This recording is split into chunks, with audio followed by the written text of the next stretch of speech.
Welcome to Beyond the Ballot AZ. I'm your host, Tom Collins, Executive Director of the Arizona Citizens Clean Elections Commission. And I'm Gina Roberts, Voter Education Director for Clean Elections.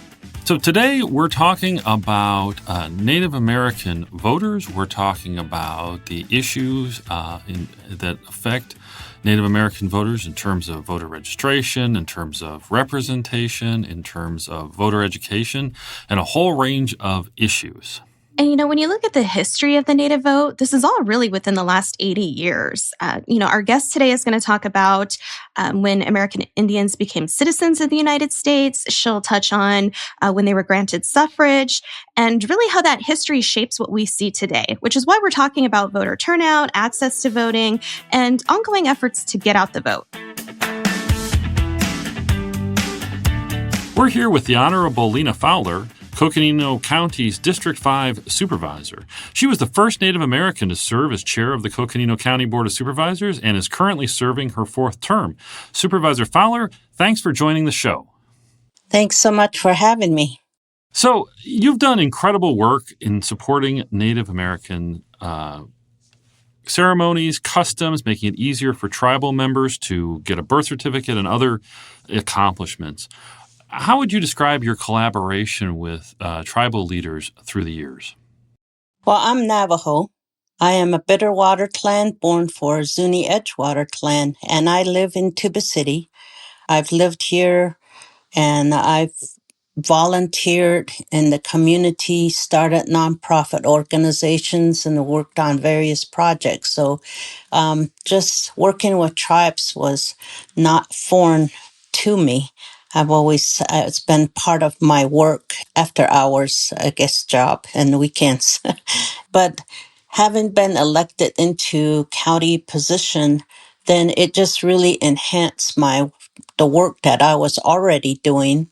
And so that just made it a lot easier. And then as time went on, I learned more issues and I started working on those issues, such as the birth certificate.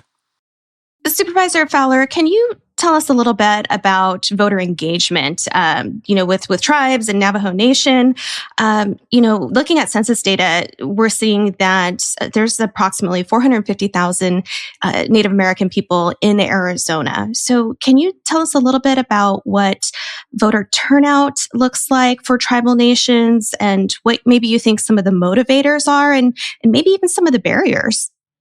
Well, when it comes to tribes, you have to go back into history. In 1924, tribes became citizens of the United States.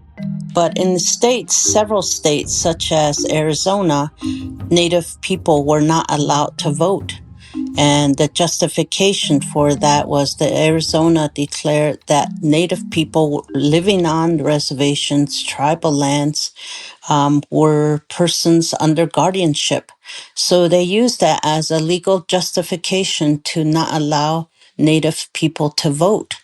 So tribes went to court, and in 1948, tribes gained the right to vote in the state of Arizona with the state and county elections. Since then, though, didn't mean that the state and counties, established precincts on tribal lands. That didn't come until the Voting Rights Act of 1965. It basically forced them to start working with tribes. Back in 1948, there were a few that were open, but most of the time tribes had to drive across the country in many tribal lands. They still do have to drive to the main election office because there's no precincts on tribal lands. So it's been a challenge.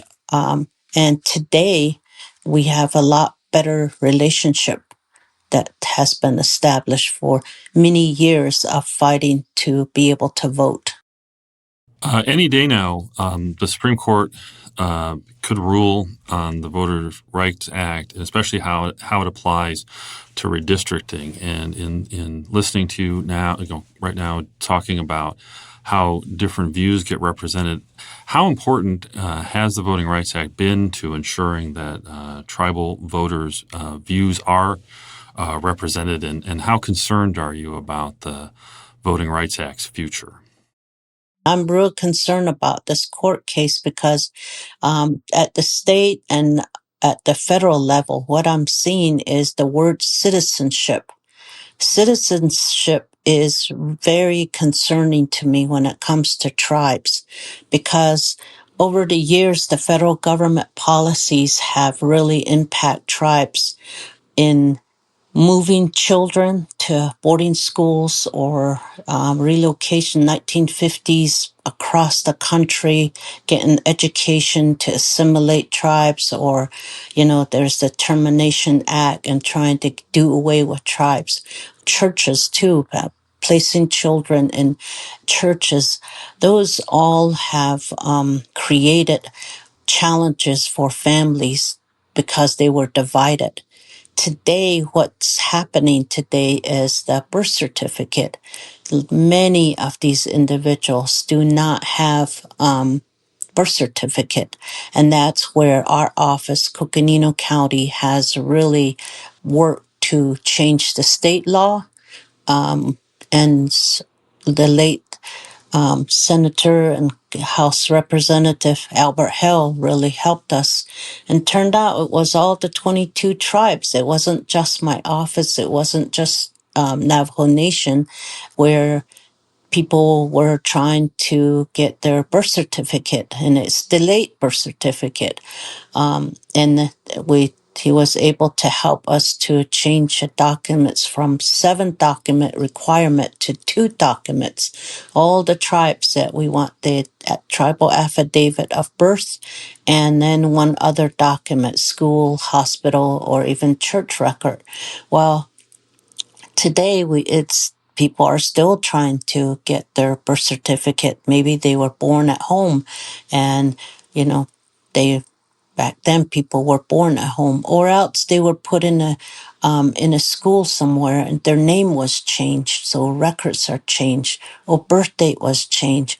All of that creates a huge challenge. People are trying to retire today. They can't access their retirement benefits. So when it comes to citizenship and these Voter Rights Act, it is very important that the Native people, what our people are going through, is considered in these decisions at the state level as well as the national level. Thanks for listening to Beyond the Ballot AZ. I'm Gina Roberts.